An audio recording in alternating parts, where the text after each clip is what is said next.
Inflation का मतलब होता है महंगाई। एग्जाम्पल के तौर पे समझे तो आज के 100 रुपए 1950s के 1 रुपए 20 पैसे के बराबर है। दीदी आखिर ये इन्फ्लेशन होता क्यों है? इसके क्या रीजंस हैं? क्या ये गवर्नमेंट करती है कि जब चाहे जितने चाहे उतने पैसे बढ़ा दिए? नहीं, ऐसा नहीं है, ये इन्फ्लेशन गवर्नमेंट कराती है। इसका पहला रीजन है इकोनॉमिक बूम। मतलब अगर इकोनॉमी अच्छे से ग्रो करेगी तो लोगों के पास पैसा ज्यादा आएगा, और लोगों के पास पैसा ज्यादा आएगा तो उनकी डिमांड इंक्रीज होगी, और अगर डिमांड इंक्रीज होगी तो कंपनीज अपने प्रोडक्ट्स की प्राइसेस हाई करेगी ताकि वो ज्यादा पैसा कमा पाए।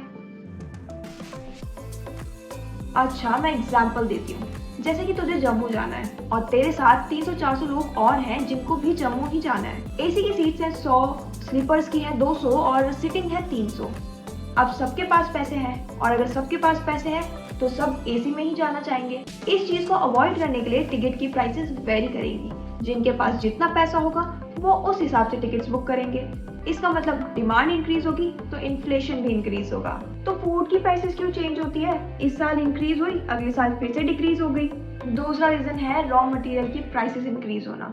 अब रॉ मटेरियल की प्राइसेस तो बहुत सारे रीजंस की वजह से फ्लक्चुएट कर सकती है, जैसे कि लेस रेनफॉल या फिर मॉनसून फेलियर, ऑयल की प्राइसेस इंक्रीज होना, या फिर से गवर्नमेंट ने कोई नया टैक्स इम्पोज कर दिया।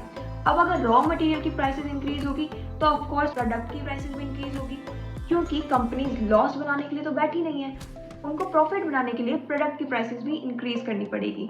अगर इसको इकोनॉमिक टर्म में बोले तो cost push inflation. Third reason क्या है इन्फ्लेशन का?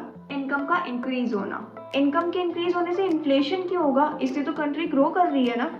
सबर कर, बता रही हूँ। गवर्नमेंट और कंपनीज अगर एम्प्लॉयज की सैलरी इंक्रीज करेगी तो उनको अपने प्रोडक्ट की प्राइसेस भी इंक्रीज करनी पड़ेगी। अगर वो सिर्फ सैलरीज इंक्रीज करेंगी तो लॉस में जाने लग जाएंगी, और गवर्नमेंट और कंपनीज लॉस मेकिंग के लिए तो बैठी नहीं है, तो उनको प्रॉफिट बनाने के लिए सैलरीज के साथ साथ अपने प्रोडक्ट की भी प्राइसेस इंक्रीज करनी पड़ती है। अब इस महंगाई में इंसान करे तो करे क्या? और कोई रीजन है या हो गया?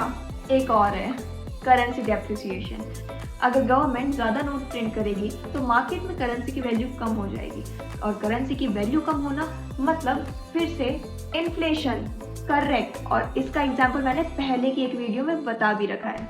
अब वो तो मैंने वीडियो देखी नहीं, तो सब्सक्राइब कर लो और बेल आइकन को भी प्रेस कर देना ताकि आगे से कोई भी वीडियो आए तो सबसे पहले पता चल जाए। वीडियो अच्छी लगी तो लाइक कर देना, and don't forget to subscribe finance with Bhavna.